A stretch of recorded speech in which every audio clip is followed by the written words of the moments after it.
Benoît Tamenot, bonjour. Bonjour. Alors, le Sporting se remet tout de suite dans le bain. Ça permet justement de rester un petit peu la tête vide, de ne pas trop s'enflammer, de se replonger tout de suite dans le championnat. La tête vide, je dirais pas ça. La tête pleine, oui. Non, c'est dès la fin du match. Alors, en tout cas, le staff s'est replongé pour préparer ce match de Dunkerque.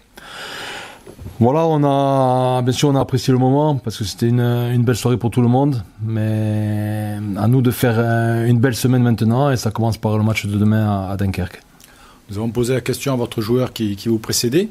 Et ce que l'on peut craindre, ce que l'on craint souvent dans ces cas-là, c'est l'excès de confiance. Comment prévenir cet excès de confiance? Lui parler des cadres qui sont dans le vestiaire, mais est-ce qu'il y a autre chose de la part du staff? Non, c'est un discours. Bon, on a débriefé le match. Voilà, on discute depuis le départ de ce que sera pour nous une saison aboutie. La saison aboutie, c'est pas de faire 5 matchs vaincus, 3 victoires de nul et de battre le PFC. C'est pas ça. C'est de faire une belle saison au final.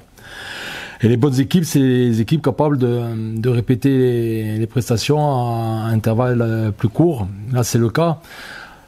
C'est pas un problème de. Je suis fatigué là. Justement, physiquement, vous les sentez comment après? Non, mais déjà mentalement, là, après je reviens à moi, je voulais déjà mentalement, non, on se prendra jamais pour des autres. Ça, c'est une évidence. Après, c'est jamais évident, par contre, de se réinvestir mentalement dans un match trois jours après. Et ça, par contre, ça demande vraiment de la force. Et après, c'est une question aussi de maturité de joueurs et de potentiel à un moment donné. Sur la fraîcheur physique, justement, comment vous les sentez parce qu'ils ont laissé beaucoup d'énergie sur le terrain en jouant à 10 pendant une mi-temps. Comment vous les sentez? Ouais, on a fait vraiment un gros match athlétique. Bon, sur le décrassage, l'objectif c'était vraiment la récupération sur ces 2 jours. Hier, on a fait une séance courte, mais elle était bonne. Je me suis posé la question par rapport, pas sur l'enchaînement PFC Dunkerque. Par rapport à l'équipe de demain, je me pose plus la question par rapport à l'enchaînement Dunkerque-Annecy, parce qu'il y a encore moins de jours. Le troisième match, c'est le plus difficile. Donc ma réflexion par rapport au 11 de départ demain, elle est plus en rapport au match d'après qu'au match d'avant. Pourtant, pour ce match, il va sûrement ou peut-être manquer des joueurs. On sait que Dylan Tavares sera forcément suspendu. Qu'est-ce qu'il en est aussi de Guevara? Vous allez forcément être obligé de faire tourner, quoi qu'il arrive. Ouais, comme je l'ai dit, on va modifier un peu. Voilà, je veux pas trop modifier l'équipe parce qu'on est sur une belle dynamique. Et les joueurs aujourd'hui ont vraiment fin de terrain, envie de continuer la chose. Sur Guevara, c'était un coup, donc il sera opérationnel et Dylan il sera suspendu. Justement, par rapport au match de demain, c'est une équipe Dunkerque qui reste sur 3 victoires, qui est plutôt portée sur l'offensive.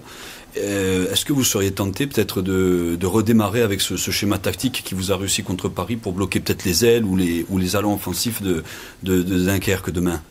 Alors c'est un tout autre match que le PFC, vous l'avez dit. C'est une équipe que je ne connaissais pas, Dunkerque. J'ai vu leurs 4 matchs. Alors c'est un match même, j'ai été très agréablement surpris. C'est vraiment une bonne équipe qui joue bien au foot, une équipe plaisante à regarder, avec de la qualité technique. Elle maîtrise son sujet, avec un beau 4-3-3 pointe basse. Sur la question du système, voilà, je pense pas repartir à 5 demain. Voilà, on va repartir, je pense, à 4. Maintenant, il va falloir, vous l'avez dit, bien gérer leur côté parce qu'ils ont des ailiers, des latéraux qui participent beaucoup au jeu. Concernant la réserve, vous nous aviez dit que Doumé-Guy était parti jouer, Chris Soulaï aussi. Est-ce qu'ils peuvent prétendre être dans le groupe? Chris Soulaï, oui.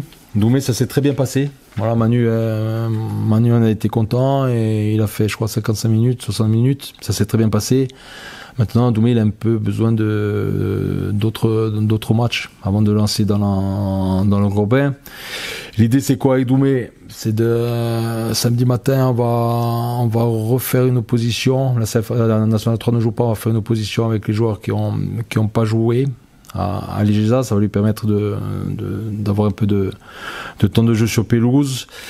Et on va jouer un match amical sur la trêve internationale aussi, un peu spécialement pas que, mais un peu spécialement pour lui donner encore du temps de jeu. Et je pense qu'à partir de ce moment-là, après la prochaine trêve internationale, on pourra compter sur lui définitivement. On sait que vous êtes proche de vos joueurs, mais demain à Dunkerque, vous serez suspendu puisque vous avez pris ce carton rouge. Comment ça change votre approche du match, étant donné que vous pourrez pas être dans le micromanagement comme vous l'êtes d'habitude?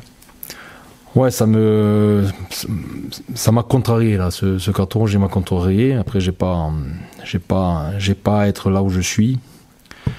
J'en suis encore contrarié maintenant, parce que ça me permet pas de me faire mon travail correctement et ça m'embête fortement. Après, je vais me positionner avec Hugo Hans en haut de la tribune, voilà, pour être au calme. Et puis on va communiquer tranquillement avec le reste du staff. Et Miguel, il fera le travail comme il a très bien fait sur ce match et on verra combien je prendrai.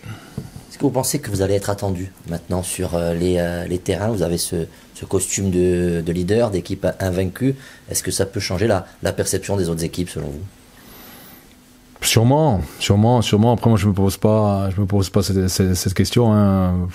Je prépare le match comme tous les matchs. J'ai même du mal à me mettre dans la peau d'un leader temporaire, mais d'un leader quand même.